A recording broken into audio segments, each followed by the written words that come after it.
नमस्कार दोस्तों, शुभ संध्या। स्वागत है आपका हमारे YouTube channel UPSC PCS with Sonam में। मैं हूं आपकी दोस्त और होस्ट सोनम। हाँ, आज हम सभी प्रतियोगिता परीक्षा, चाहे वो यूपीएससी हो, राज्य स्तरीय परीक्षाएं, एसएससी, रेलवे या एलडीसी, यूडीसी का एग्जाम, आप किसी भी कॉम्पिटिटिव एग्जाम की तैयारी कर रहे हैं तो उसके लिए सामान्य ज्ञान बहुत ही महत्वपूर्ण होता है, जिसमें आजकल एनसीईआरटी का ट्रेंड बढ़ता जा रहा है। यूपीएससी, चाहे वो स्टेट पीसीएस हो, यूपीएससी हो या फिर एसएससी या उससे लोअर पीसीएस में, यह सेशन आपकी तैयारी को मजबूत करने के लिए डिजाइन किया गया है, साथ ही आपकी मेमोरी को बूस्ट और शार्प करने के लिए भी तैयार किया गया है। तो चलिए बिना समय गवाए शुरू करते हैं आज का हमारा ये सेशन। और आज है एनसीईआरटी सीरीज 6 to 12 पॉलिटी के क्लास में आप सभी का स्वागत है। क्लास शुरू करने से पहले एक इम्पोर्टेंट अपडेट आप सभी के लिए ये भी है कि अनलिमिटेड एमसीक्यू प्रेप, हमारा एक series unlimited MCQ prep crack all exam, जिसमें हम 50 एमसीक्यू प्लस उनका डिस्कशन और उनसे संबंधित तथ्यों का बारे में भी जानकारी हासिल करते हैं, जो प्रतिदिन अल्टरनेट डे पे एक दिन करके, जिस दिन एमसीक्यू की क्लासेस होती है उस दिन पॉलिटी नहीं आती, और जिस दिन पॉलिटी होता है उस दिन एमसीक्यू की क्लासेस नहीं आती है। तो चलिए आज हम क्लास 9 के एनसीईआरटी लोकतांत्रिक राजनीतिक का पार्ट 1 का अध्ययन करने जा रहे हैं, जिसमें कुल 5 चैप्टर है। लोकतंत्र क्या और क्यों, संविधान निर्माण, चुनावी राजनीति, संस्थाओं का कामकाज और लोकतांत्रिक अधिकार। ये 5 चैप्टर हम क्लास 9 में पढ़ने जा रहे हैं। तो इसमें सबसे पहला अध्याय है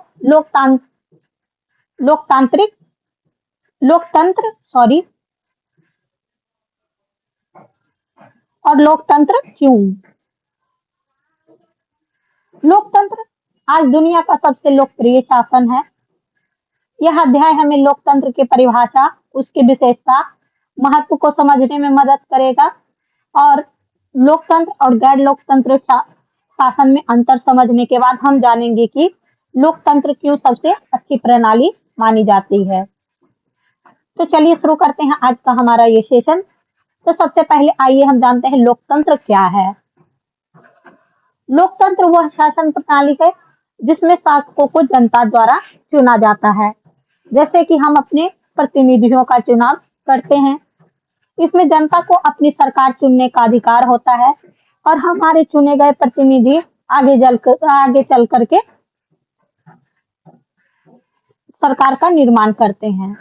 परिभाषा की आवश्यकता क्यों होती है?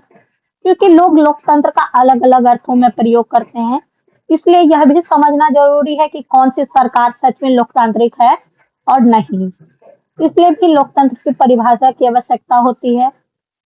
डेमोक्रेसी एक यूनानी शब्द है, जिसमें डेमोस का मतलब लोग होता है और क्रेशिया का मतलब शासन से बना, अर्थात इसका अर्थ है डेमोक्रेसी में लोगों का शासन। पर सिर्फ शब्द का अर्थ जानना पर्याप्त नहीं है, बल्कि हमें इसे व्यवहारिक अर्थ भी समझना होता है। लोकतंत्र की विशेषताएं, तो लोकतंत्र की निम्नलिखित विशेषताएं हैं। पहला है प्रमुख निर्णय निर्वाचित नेताओं के हाथ में। लोकतंत्र में अंतिम निर्णय लेने का अधिकार जनता द्वारा चुने गए प्रतिनिधियों के पास होता है। जैसे पाकिस्तान जैसे देश में जनरल मुशर्रफ की सरकार भले चुनाव करवाए, पर असली सत्ता सेना के हाथ में थी, इसलिए वह लोकतांत्रिक नहीं कहलाता है। तो इसमें भी कहा गया है कि प्रमुख निर्णय निर्वाचित नेता के हाथ में होता है। तो इसका एक उदाहरण भी दिया गया है कि वैसे तो बहुत सारे ऐसे भी देश है कि जो कहते हैं कि हम एक लोकतांत्रिक है, जैसे में हमारा पड़ोसी देश पाकिस्तान, लेकिन वहां की सत्ता की बागडोर सेना के हाथ में होती है। दूसरी विशेषता है स्वतंत्र और निष्पक्ष चुनाव होना चाहिए। तो इसमें स्वतंत्र और निष्पक्ष चुनाव में चीन में सभी उम्मीदवारों को कम्युनिस्ट पार्टी की अनुमति चाहिए थी, इसलिए वह असली विकल्प भी नहीं था लोकतंत्र का। और मैक्सिको में भी हर बार एक ही पार्टी जीतती थी क्योंकि चुनाव निष्पक्ष नहीं थे। तो एक लोकतंत्र के लिए निष्पक्ष चुनाव और विकल्पों का भी होना जरूरी होता है। लोकतंत्र में लोगों के पास यह विकल्प होना चाहिए कि वे सत्ता बदल सके। ये भी लोकतंत्र की प्रमुख विशेषता है। एक व्यक्ति, एक वोट, एक मूल्य। लोकतंत्र में हर नागरिक को वोट का सामान्य मूल्य रखता है और किसी को भी वोट देने से वंचित नहीं किया जा सकता है। किसी को भी वोट देने से वंचित नहीं किया जा सकता। इसका मतलब ये नहीं है कि सभी लोग वोट दे सकते हैं। इसके लिए एक सीमा निर्धारित की गई है। 18 वर्ष या उससे अधिक उम्र के वयस्क को वोट देने का अधिकार दिया गया है। वही लोकतंत्र में हर नागरिक का वोट समान मूल्य का रखता है, चाहे वह अंबानी हो या देश का सबसे आम नागरिक। सभी का वोट का मूल्य एक ही होता है। उदाहरण के लिए सऊदी अरब में 2015 तक औरतों को वोट देने का अधिकार नहीं था। फिजी में मूल निवासियों के वोट को अधिक मूल्य दिया जाता था और लोकतांत्रिक राजनीति समानता पर आधारित होता है। नेक्स्ट है कानून का राज और अधिकारों का आदर। लोकतांत्रिक सरकार संविधान और नागरिक अधिकारों के भीतर में रहकर काम करती है, लेकिन वहीं इसके कुछ अपवाद भी हैं कि जिम्बाब्वे में रॉबर्ट मुगाबे बार बार चुने गए पर संविधान में मनमाने बदलाव किए, इसलिए वह भी जिम्बाब्वे भी एक लोकतांत्रिक देश नहीं है। साथ ही नागरिकों को विचार, संगठन, विरोध, अभिव्यक्ति की भी स्वतंत्रता होनी चाहिए। सरकार संविधान और कानून के अनुसार ही कार्य करे और न्यायपालिका स्वतंत्र होनी चाहिए। लोकतंत्र ही क्यों होता है? लोकतंत्र ही क्यों, इसके खिलाफ में भी कुछ तर्क है। नेता बदलने से अस्थिरता आती है। फैसले लेने में भी देरी होता है लोकतंत्र में। चुनाव महंगे होते हैं और भ्रष्टाचार भी बढ़ता है। तो हमेशा फ्री के लिए तो ये ऊपर सारे फैक्ट्स होते हैं, लेकिन मेंस में कभी कभी हमें कॉन्ट्राडिक्टरी भी करना होता है या फिर उनके अगेंस्ट में भी लिखना होता है।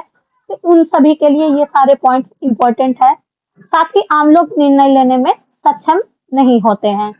अधिकतर लोग आज भी हमारे देश में वोटिंग प्रथाओं में हम या तो जाति देख करके वोट करते हैं या फिर किसी पार्टी के फेवर में वोट करते हैं या फिर किसी से हम इन्फ्लुएंस हो जाते हैं तो उन्हीं को वोट दे दिया जाता है। और जनरली ये भी होता है कि बहुत बार ऐसा होता है कि किसी एक समुदाय में एक वर्चस्वशाली लोग अगर किसी एक पार्टी को वोट दे रहे हैं तो वो पूरा समुदाय उन्हीं को वोट दे देता है। नेक्स्ट है लोकतंत्र के पक्ष में तर्क। जनता की आवश्यकता अनुसार काम होता है। लोकतांत्रिक सरकार में लोगों की जरूरतों के अनुसार काम करने को मजबूर किया जाता है। उदाहरण के लिए चीन में अकाल के समय लाखों लोग मरे, पर भारत में लोकतंत्र के कारण ऐसा नहीं हुआ। निर्णय लेने की संभावना। लोकतंत्र में किसी भी जैसे कानून बनाना हो या कुछ संशोधन करना होता है, इन सभी में तो सबसे पहले उस पर चर्चा होती है, बहस होता है, विचार विमर्श होता है, फिर जाकर के वो कानून बनता है। तो इसमें गलतियों की भी संभावनाएं कम होती है और मतभेदों को शांतिपूर्ण ढंग से सुलझाना। लोकतंत्र विविधता और मतभेद को शांतिपूर्ण तरीके से संभालने का भी माध्यम होता है। यह किसी समूह की अस्थायी जीत या अस्थायी हार नहीं होती है।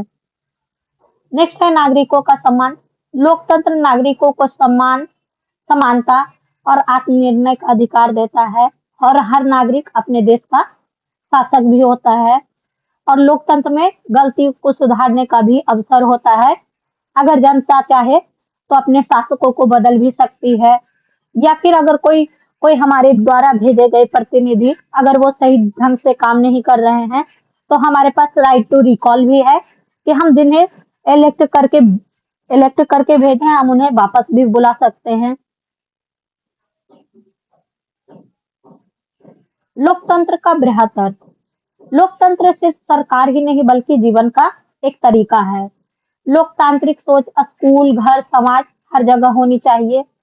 लोकतांत्रिक निर्णय का अर्थ होता है जो भी फैसले लिए जाए वे सबकी राय और सहमति से हो। आदर्श लोकतंत्र में कोई भी भूखा ना रहे, हर नागरिक को शिक्षा, सूचना और समान अवसर मिले, सबकी आवाज समान रूप से सुनी जाए। और लोकतंत्र को बनाए रखना, कोई भी देश पूरी तरह से आदर्श लोकतंत्र नहीं है। लोकतंत्र को निरंतर सुधार की आवश्यकता होती है और नागरिकों की सक्रिय भागीदारी से ही लोकतंत्र मजबूत भी होता है। सॉरी, हमारा दूसरा अध्याय है संविधान निर्माण, कॉन्स्टिट्यूशन मेकिंग। तो आइए हम जानते हैं संविधान किसे कहते हैं।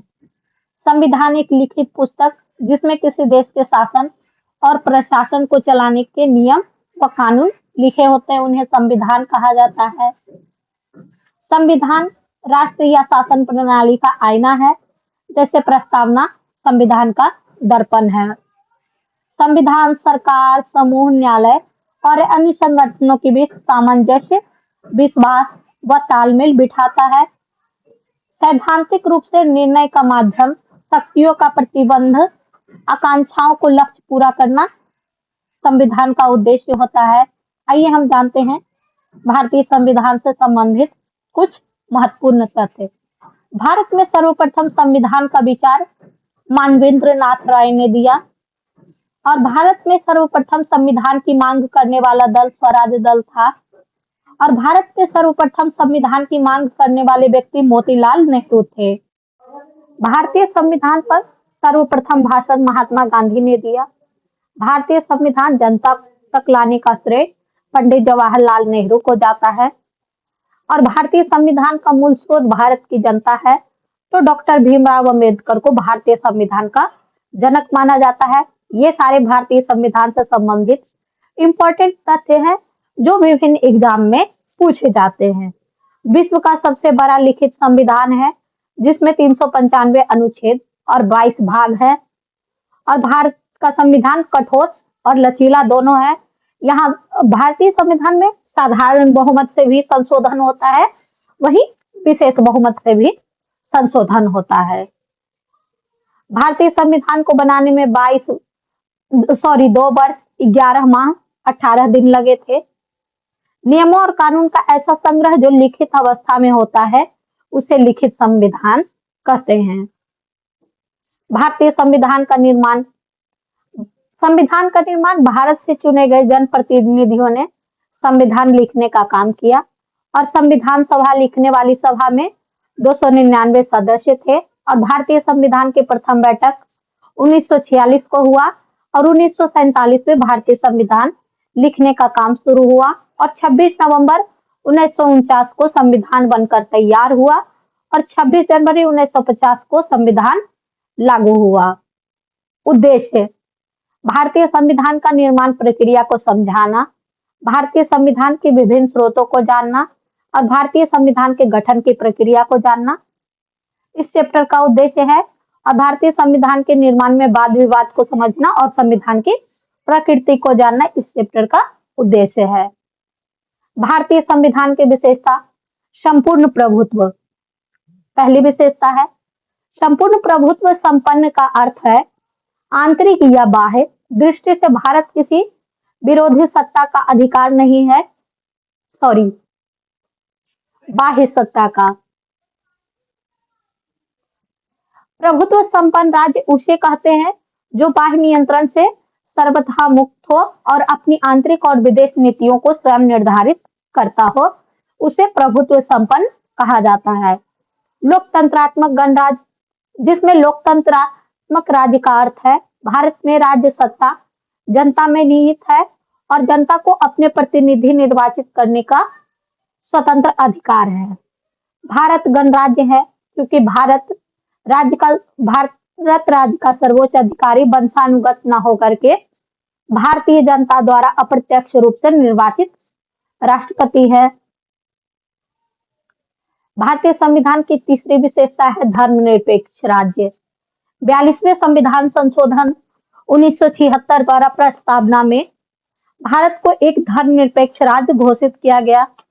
धर्मनिरपेक्ष का तात्पर्य ऐसे राष्ट्र से है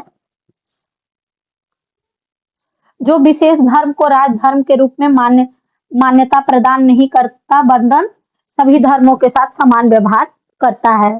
राज्य की दृष्टि से सभी धर्म समान है और राज्य के द्वारा विभिन्न धर्मावलंबियों में कोई भेदभाव नहीं किया जाएगा। और इसके लिए भारतीय संविधान में मौलिक अधिकार में अनुच्छेद 25 से 28 तक इसका प्रावधान भी किया गया है। समाजवादी राज्य 42वें संविधान संशोधन 1976 द्वारा प्रस्तावना में भारत को समाजवादी राज्य घोषित किया गया है। संपूर्ण सार्वजनिक संपत्ति सरकार के हाथ में होगी और सरकार इसका प्रयोग सभी में समानता के साथ करेगी। समाजवाद से तात्पर्य एक ऐसी व्यवस्था से है जिसमें उत्पादन के मुख्य साधन या तो राज्य के हाथ में होता है या नियंत्रण में होता है। किंतु भारतीय समाजवाद एक अनोखा समाजवाद है जो मिश्रित अर्थव्यवस्था पर बल देता है। नेक्स्ट विशेषता है भारतीय संविधान की प्रस्तावना, जिसमें संविधान के मौलिक उद्देश्य लक्ष्यों को दर्शाया गया है और इसे संविधान की आत्मा, संविधान की राजनैतिक कुंडली भी कहा गया है। और इसका प्रारंभ हम भारत के लोग से होता है, जिसका अभिप्राय है कि अंतिम प्रभुत्व सत्ता जनता में निहित है। संविधान की भाषा संदिग्ध और अस्पष्ट है। वहां प्रस्तावना संविधान निर्माताओं के आशय को समझने में सहायक है, अतः यह संविधान निर्माताओं के विचार के जानने की भी कुंजी है। प्रस्तावना ऑस्ट्रेलिया के संविधान से प्रस्तावना की भाषा और प्रस्तावना को संयुक्त राष्ट्र अमेरिका के संविधान से ग्रहण किया गया है। यानी प्रस्तावना की भाषा ऑस्ट्रेलिया से और प्रस्तावना संयुक्त राज्य अमेरिका से लिया गया है। प्रस्तावना का प्रस्ताव सर्वप्रथम भारत शासन अधिनियम 1919 में लाया गया और इसको स्वीकृत भारत सरकार अधिनियम 1935 में किया गया और मूल भारतीय संविधान की प्रस्तावना 85 शब्दों से निर्मित है। यानी कि हम भारत के लोग से लेकर के आत्मार्पित करते हैं तक में कुल 85 शब्द हैं। नेक्स्ट है 42वां संविधान संशोधन 1976 द्वारा प्रस्तावना में संशोधन कर समाजवाद, पंथ निरपेक्ष और अखंडता जोड़ा गया। प्रस्तावना को न्यायपालिका ने संविधान की कुंजी कहा और प्रस्तावना का पहला वाक्यांश हम भारत के लोग संयुक्त राष्ट्र संघ के प्रस्तावना पर आधारित है। यानी कि हम भारत के लोग वाक्यांश भी संयुक्त राष्ट्र संघ की प्रस्तावना पर आधारित है। संविधान की अन्य विशेषता है विश्व का सबसे बड़ा संविधान। भारत का संविधान विश्व का सबसे बड़ा लिखित संविधान है। यह बहुत समग्र और विस्तृत दस्तावेज है। मूल रूप से संविधान में एक प्रस्तावना 22 भागों में बटे 395 अनुच्छेद और 8 अनुसूचियां हैं। भारतीय संविधान में वर्तमान में 470 अनुच्छेद, 12 अनुसूचियां और 25 भाग है। विश्व के किसी संविधान में इतने अनुच्छेद या और अनुसूचियां नहीं है। 9वीं अनुसूची प्रथम संविधान संशोधन 1951, 10वीं अनुसूची 1952 और 11वीं अनुसूची 73वें संविधान संशोधन और 12वीं अनुसूची 74वें संविधान संशोधन के द्वारा जोड़ा गया, जो इसे और विस्तृत करता है। इसकी विशालता का सबसे प्रमुख कारण केंद्रीय और प्रांतीय दोनों सरकारों के गठन और उनकी शक्तियों का विस्तृत वर्णन भी है। तो ये सारी भारतीय संविधान विश्व का सबसे बड़ा संविधान क्यों बनता है, तो इससे भी ये सारे पॉइंट्स हम लिख सकते हैं कि भारतीय संविधान विश्व का सबसे बड़ा संविधान इन वजहों से भी है। नेक्स्ट है कठोर एवं लचीलापन का समन्वय। भारत का संविधान न तो लचीला है और ना ही कठोर, बल्कि यह दोनों का मिला जुला रूप है। संविधान के भाग 20 के अनुच्छेद 368 संविधान संशोधन प्रक्रिया का प्रावधान है। भारतीय संविधान में संशोधन की प्रक्रिया दक्षिण अफ्रीका से ली गई है। संसदीय शासन प्रणाली के अंतर्गत संसदीय शासन प्रणाली संघात्मक संविधान के अंतर्गत दो प्रकार की शासन प्रणाली स्थापित की जा सकती है। एक अध्यक्षात्मक शासन प्रणाली होता है और दूसरा संसदीय शासन प्रणाली। और भारतीय संविधान में संसदीय शासन प्रणाली की स्थापना की गई है। मौलिक अधिकार। भारतीय संविधान का भाग 3 अपने नागरिकों को 6 मूल अधिकार की घोषणा करता है और यह अमेरिका के संविधान से लिया गया है। पहला समानता का अधिकार, दूसरा स्वतंत्रता का अधिकार, तीसरा शोषण के विरुद्ध अधिकार। और इन 6 मौलिक अधिकारों के अंतर्गत बहुत सारे क्लॉज और सब क्लॉज भी है। धार्मिक स्वतंत्रता का अधिकार, सांस्कृतिक एवं शैक्षणिक अधिकार और संवैधानिक उपचारों का अधिकार। नेक्स्ट है मौलिक कर्तव्य का उल्लेख संविधान के भाग 4 क अनुच्छेद 51 क में किया गया है और 42वें संविधान संशोधन 1976 द्वारा नागरिकों के 10 मूल कर्तव्य जोड़े गए हैं और इसे रूस के संविधान से लिया गया था। वही राज्य के नीति निर्देशक तत्व संविधान के भाग 4 अनुच्छेद 36 से 51 तक में राज्य के नीति निर्धारण में मार्गदर्शक में कुछ पवित्र कर्तव्यों का उल्लेख किया गया है और इसे आयरलैंड से लिया गया है और इन कर्तव्यों का पालन करना कर राज्य एक कल्याणकारी राज्य की अवधारणा के को साकार रूप प्रदान कर सकता है। एकीकृत और स्वतंत्र न्यायपालिका। भारतीय संविधान की एक महत्वपूर्ण विशेषता है एकीकृत और स्वतंत्र न्यायपालिका। भारतीय संविधान संघात्मक होते हुए भी सारे देश के लिए न्याय प्रशासन की एक ही व्यवस्था करता है, जिसके शिखर पर सर्वोच्च न्यायालय है और इसके नीचे राज्य स्तर पर उच्च न्यायालय है। राज्यों में उच्च न्यायालय के नीचे क्रमवार अधीनस्थ न्यायालय है, जैसे जिला अदालतें और निचली अदालतें। संघात्मक संविधान में संघ और राज्यों के मध्य विवादों के समाधान और संविधान के निर्वाचन का दायित्व न्यायपालिका पर होता है, इसलिए न्यायपालिका को संविधान का संरक्षक कहा गया है। एकल नागरिकता। भारत में प्रतिनिधियों के निर्वाचन हेतु व्यस्त मताधिकार प्रणाली को अपनाया गया है। साथ ही त्रिस्तरीय सरकार मूल रूप से अन्य संघीय प्रावधानों की तरह भारतीय संविधान में 2 स्तरीय राज्य व्यवस्था केंद्र और राज्य का प्रावधान है। बाद में 1992 में 73वें संविधान संशोधन और 74वें संविधान संशोधन में त्रिस्तरीय सरकार का प्रावधान किया गया, जो विश्व के किसी भी संविधान में नहीं है। इसके विपरीत संघात्मक संविधान वह संविधान होता है जिसमें शक्ति का केंद्र व राज्य में विभाजन रहता है और दोनों सरकार अपने अपने क्षेत्र में स्वतंत्र रूप से कार्य करती है, जैसे संयुक्त राज्य अमेरिका, ब्रिटेन, जर्मनी, दक्षिण Africa, Ireland, Australia, Canada, Soviet संघ। भारत संविधान में अनुच्छेद 448 तथा 105 संशोधन, 12 अनुसूचियां और 25 भागों में बांटा गया है। निर्माण के समय कुल 395 अनुच्छेद, 8 अनुसूचियां और 22 भागों में विभाजित था। तो दोस्तों, आज का हमारा ये सेशन यहीं पे समाप्त होता है। मुझे उम्मीद है आपको हमारा ये क्लासेस पसंद आई होगी। यदि हाँ, तो कृपया कर आप हमारे वीडियो को लाइक करें और शेयर करें, और अगर आप हमारे चैनल पर नए हैं तो सब्सक्राइब करें और बेल आइकन दबाना ना भूलें। Thank you for watching. पढ़ते रहें, आगे बढ़ते रहें।